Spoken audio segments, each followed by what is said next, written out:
Welcome to South Africa by 4x4.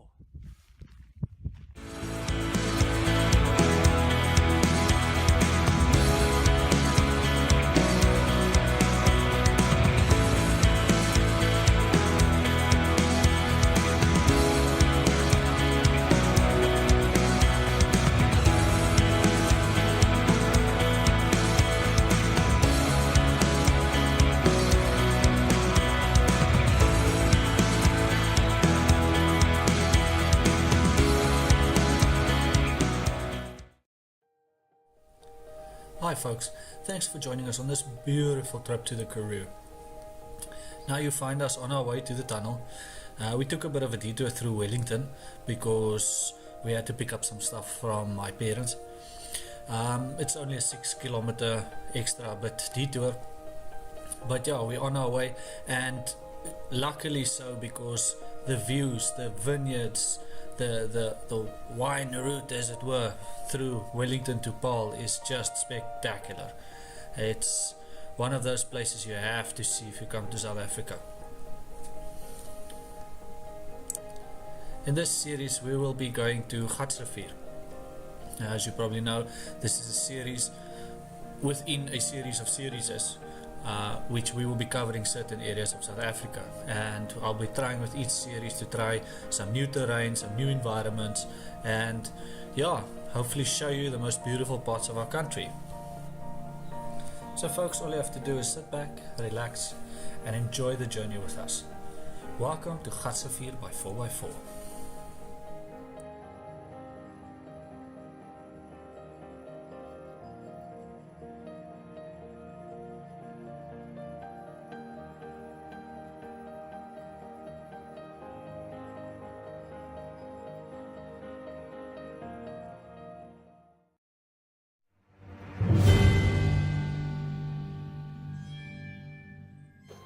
Right folks, so calculating terrain.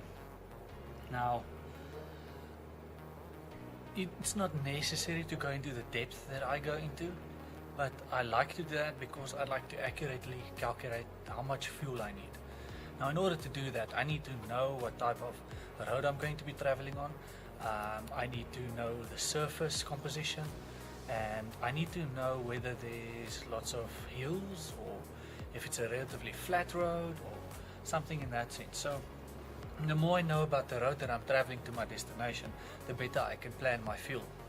Now, part of you budgeting for your holiday away or your time away is greatly your fuel, and especially now with the cost of fuel being so high, underestimating how much fuel you need is it's not a good thing. You don't want to sit halfway through your holiday and not have enough money to return home. So now it's a good practice to just calculate your fuel properly. And yeah, you can always add more to what your calculation is, but at least you'll know more or less in a certain bracket what you will be using. I work on worst case scenario, so I add about 15% onto that just to make sure that, you know, regardless of whether I was over or under, there's always enough fuel money. So distances on the different terrain types also play a big role. And how you can calculate the distance is quite simple. Everybody's got Google Maps. All you do is you find your destination on the map, then go onto the road and zoom in and see. Now, in most cases, you'll know the type of road you'll be traveling on. You'll know that you're going to have asphalt up to a certain point, and then from there you're going to have gravel to a certain point. In this case, it's quite simple. It's asphalt, and then it turns into gravel, and that's about it. And yeah, but knowing the composition, now we were there before at Gatsrivierx, so we know what the road is kind of is like, which will make this quite easy. Now, in most cases, you might not know what the terrain would be like. It might say gravel road, but it doesn't tell you what type of gravel road. Is it a rough gravel road? Are you going to go slow, lots of corrugations? Is it going to be a fast gravel road? Will you be able to do 80 kilometers an hour, and so on? So not only will you be calculating your distances, you'll be also be able to calculate your time it takes for you to get there, which makes your time management for your trip also good. Unless you are road tripping and you don't worry about what time you get there, then it's a different story. But In this case, you know, we want to reach there before dark because we still have to settle in and pack all our stuff out and all that stuff. Right, so let's get into my little hand-drawn map and see what it's about. Right folks, as you can see, is a little hand-drawn map, and this is basically the Western Cape of South Africa, Cape Town, the N1, the N2, N7. That's our main gravel routes, and we'll be traveling to Paarl, then through Worcester, and then Touwsriver. Now there is another route through Ceres to get to our destination, which is here at Gatsrivier, that location there. But for us, because we'll be on the N1, it'll be simpler just to carry on the N1, get to the turnoff, and then go there than to go all the way around to Ceres. And as you can see, it's a bit of a turn. So if you want to, you can always come back on that route, or go there in that route and come back the other way. I also like not to drive on the same route, but because it's the first time we're driving with the Pathfinder, which is quite heavy on juice, we will be using the route that has the shortest distance to a fuel stop, because the last fuel stop is here in Touwsriver and the other one there in Ceres. So you know, okay, it's more or less a 10 kilometer difference. It's 62 kilometers to Gatsrivier from Touwsriver and 72 kilometers to Ceres. But you know what, Murphy, you'll get stuck 5 kilometers halfway in between that, so we don't like to mess around with that. So our route is we're going to go Touwsriver to Gatsrivier and then Touwsriver back home. Alright, so first is the first section of road. It's between here and here. That's tar road. Now this road I've driven many a times. I know that it's relatively uphills, and so it's a nice clean tar road or asphalt, and I know I can get quite good economy out of a vehicle to there. The uphills aren't that bad. Just before or somewhere around here where the Doorns is, there is a pass there that normally takes a lot of juice. So that's basically the biggest concern. But as I said, we're going to get to calculating the fuel, but we're going to figure out the route we are taking. Right, so just after Touwsriver, about 3.2 kilometers, it turns into a gravel road. Now this gravel road, up until somewhere around here, is not that good. Don't say it's not that good. You can do about 50 kilometers an hour on it without shaking your brains out. But you know, it's not a very quick gravel road. There's stretches in between here that you can go pretty fast. You can get up to 80 kilometers an hour. But basically, after turning off here, here by this 12 kilometer mark after that last turn, from here on to there, it is a pretty bad gravel road. You're looking at 20, maybe 30 kilometers an hour top speed on that road if you're lucky. Depends on the travel of your vehicle, your wheels, and how much you deflated your tires. Speaking of that, this is where we'll deflate and engage 4x4 on the gravel road as we start, so bear that in mind. But yeah, that will be the stretch to go. Now this distance between here and Gatsrivier is 62 kilometers, and I've averaged that economy out on there to about 5.5 k's to a litre. Right, so on this, right, and the highway I've worked on about 6.3. So this stretch between home and here will be about 6.3 kilometers. But now, once we have arrived here, we will be doing some 4x4 routes, which will bring down the fuel economy. Now I've worked on 3 kilometers per litre on that. As I'm making this insert after we've gone there, I've realized that this has changed to about 1 to about 3 kilometers per litre, because we were filming and I didn't, when I first calculated, I didn't account for that. I did, however, have more than enough fuel. That was not the issue, but the thing is that this changed to about 1 because we had the aircon on, it was warm there, and the car was standing a lot and idling a lot. So yeah, this is what we're working at. But for the calculation for this scenario here, we're working on this one, like what I did before we went. So yeah, now once we have this, now we know, because as I said, the 5.5 k's to a litre, if you get a fast gravel road, you'll be covering a lot of area in a shorter time, which means this might even go up to 6 k's to a liter. I calculated 6.3 kilometers per liter for the asphalt, but that was actually came to 8 kilometers per liter. The car averaged 8 k's to a liter, which wasn't that bad. I mean, some points we even got almost got 11 out of it, which was pretty good, but the average was about that. So where I've lost here, I've gained here. So that's where, if you calculate properly, you can, you know, then you don't sit with the issue of having not enough fuel. So yeah, now we have our distances. We have from here to here. As I said, you use Google Maps. You put one point in, you put the other point in, you calculate the distance, you take that point to that point to that point, and so on, or that point straight to that point, and you can get your distances exactly like how it is, and use that to calculate. So here we're working with 5.5 k's to a liter. Here we're working to about 6.3 to 8 k's to a liter, and on doing the 4x4 routes, which are all somewhere around here, we're working on 3 k's to a liter. Right, this now sets us up for calculating the fuel, because now we know what our consumption will be. Now it'll be easier to calculate how the fuel setup is going to work.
Right folks, so as you've seen, we've calculated our distances, and now we are going to use the fuel economy guide and the distances together to calculate what our fuel requirement will be.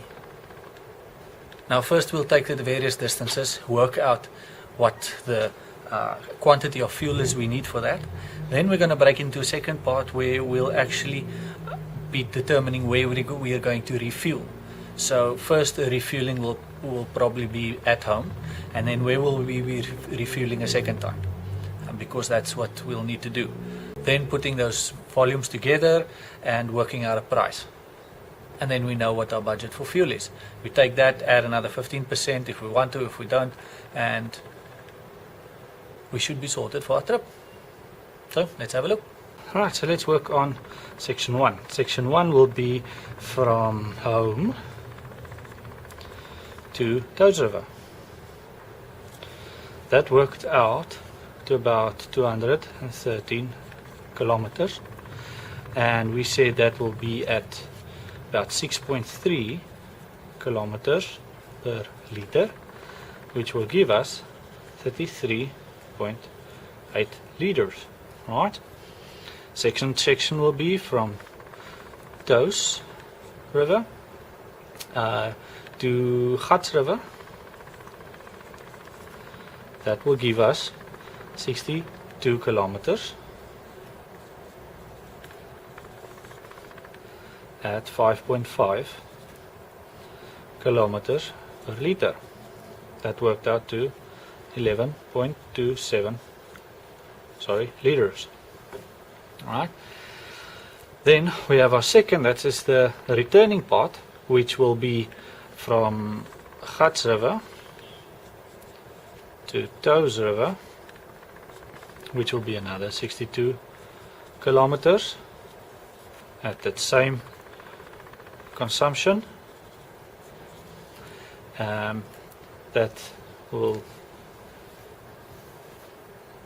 give us 0.27 kilometers, and that then we'll have from Touwsriver to home. That'll be 213 kilometers at 6.3 kilometers per liter, which gives us 33.8 liters. Sorry, this must be liters. Alright. Then there's another one in the mix, and that is doing the 4x4ing on that side. Now, before we went, Wessel and Karen from Gatsrivierx actually sent us a map of all the routes and their distances. So I went ahead and calculated some of the distance of the routes that we wanted to do, and I added a little bit in there. But I figured that more or less the distance we were going to travel, so let me just name this,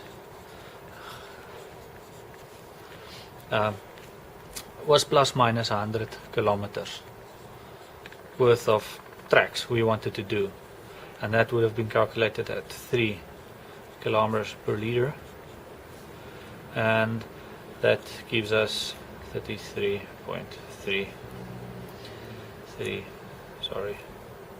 liters. Alright, so total equals, right, so our total 123.47 liters.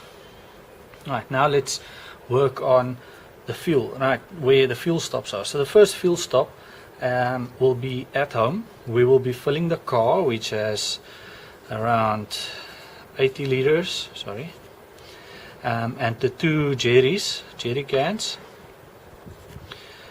which equals 40 liters, which gives us 120 liters. So we could almost do the whole trip on that alone, but I prefer not to take that chance.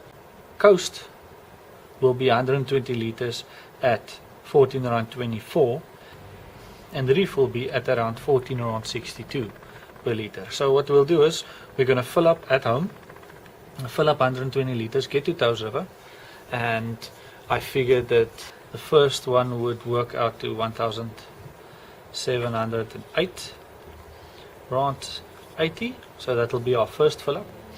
Our second fill up I calculated will be the car would have used on that first stretch, the 230 and 33 liters.